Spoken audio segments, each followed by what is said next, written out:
Bienvenue dans ma sélection tout à fait personnelle des meilleurs casques pour bike custom. Le Shark Road Trinity, c'est un casque de type ouvert avec une semi-protection faciale sous la forme d'une muselière et de lunettes. Au niveau du style, je l'ai appelé le casque Commando futuriste. Son prix, 400 $ canadiens. Il obtient une note de 4.3 sur 5, pèse 2.61 livres et est certifié DOT. Les points positifs, évidemment, son look. Difficile à battre, c'est clair que vous allez faire tourner des têtes avec ce casque-là. Autre point positif, bien que ce soit un casque ouvert, le fait qu'il soit muni d'une muselière augmente la protection contre les débris et autres intempéries de la route. Et le casque vient également avec des lunettes de type goggles qui sont anti-frog et anti-égratignure. Les points négatifs, justement, la muselière n'offre qu'une protection limitée et n'est d'aucune utilité en cas d'accident. Cela reste un casque ouvert qui ne peut pas être comparé à un casque intégral en ce qui a trait à la sécurité. Par ailleurs, la muselière et les lunettes ne sont pas vraiment amovibles durant la conduite, donc quand on est en arrêt à une lumière et que tu veux prendre l'air ou discuter avec ton voisin, eh ben, c'est pas de chance, tu vas rester enfermé dans ton casque. Alors, qu'est-ce que disent les bikers qui ont essayé ce casque? Super confortable, on collectionne les compliments, mais il est bruyant sur l'autoroute.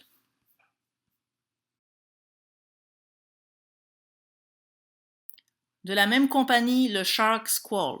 Cette fois-ci, il s'agit d'un vrai casque intégral et je l'ai appelé le Commando Predator. Il coûte 330 $ canadiens, a obtenu une note de 4.5, pèse 2.65 livres et est certifié DOT et ECE. Les points positifs.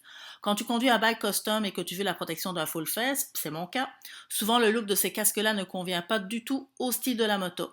Ici, on a un casque avec des lignes épurées et agressives qui vont plaire aux conducteurs de custom. Autre point positif, le casque vient avec une visière de soleil intégrée et pour une fois, cette visière-là, elle est large et ne se retrouve pas en plein milieu de notre champ de vision. Enfin, et c'est probablement le plus gros positif de ce casque, il est équipé d'accents lumineux LED à l'avant, au sommet et à l'arrière. On s'entend que pour la visibilité lors de conduite nocturne, c'est vraiment ce qu'il y a de meilleur.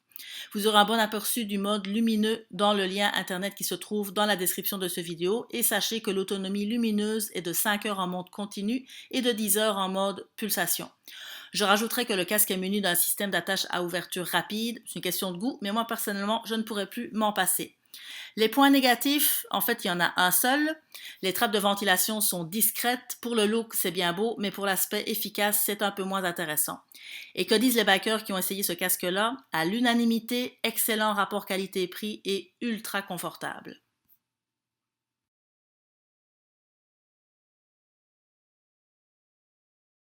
Le HGV Diesel Hijack, un autre modèle ouvert avec semi-visière intégrée. Je l'ai appelé le casque pilote de chasse. 290 $ canadiens, une note de 4.5, il pèse 2.65 livres et est certifié DOT. Les points positifs, ce qu'il démarque, c'est clairement son look. Les lignes courbées sur le côté lui donnent vraiment un style unique et en plus il est offert dans plein de motifs différents, vraiment original. Par ailleurs, la visière est ultra pratique et fonctionne de la même manière qu'une visière intégrée d'un casque intégral. Enfin, ce casque est lui aussi équipé d'un système d'attache à ouverture rapide. Les points négatifs, ce n'est pas un casque intégral, il n'offre donc pas de protection complète en cas d'accident. Et puisqu'il n'est pas équipé d'une muselière comme d'autres types de casques ouverts, il n'offre pas non plus de protection contre les débris et autres intempéries, mis à part la protection offerte par la visière. Ce que disent les utilisateurs de ce casque, belle qualité, super agréable et léger et look unique.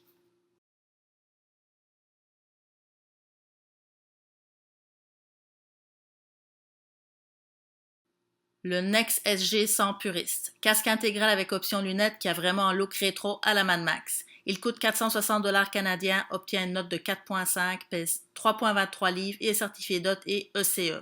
Les points positifs, un beau look rétro qui offre une alternative moderne aux casques Bullet et Gringo. C'est un peu un café racer mais avec un style beaucoup plus agressif.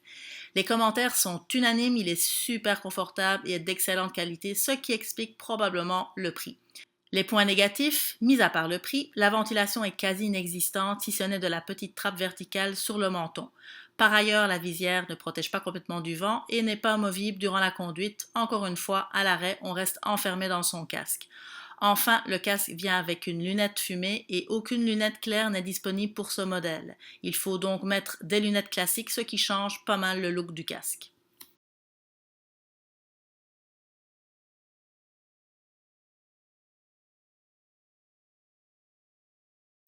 Le Bell Rogue Solid, un classique. C'est un casque ouvert avec semi-protection faciale, avec un look militaire allemand vintage vraiment particulier.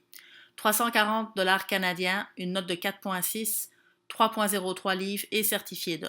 Les points positifs, son look, c'est assez évident, et puis la muselière qui offre une certaine protection contre les débris de la route. Les points négatifs, encore une fois, ce n'est pas un casque intégral, la protection est donc limitée et n'aide pas en cas de chute.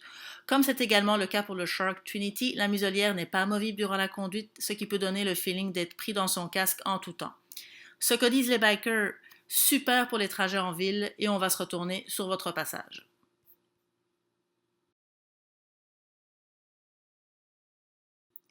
Et pour finir, le très célèbre Simpson Street Bandit, un casque full face au look prédateur Darth Vader. C'est mon petit préféré. 400 $ canadiens, note de 4.2, 3.43 livres, certifié DOT et Snell. Les points positifs, le look, vraiment particulier avec la cage faciale très distinctive. Les utilisateurs de ce casque sont unanimes. L'angle de vue qu'offre ce casque est vraiment exceptionnel. C'est une vision panoramique que l'on retrouve dans très peu de casques. Les points négatifs, la ventilation est insuffisante malgré les trappes en avant du casque.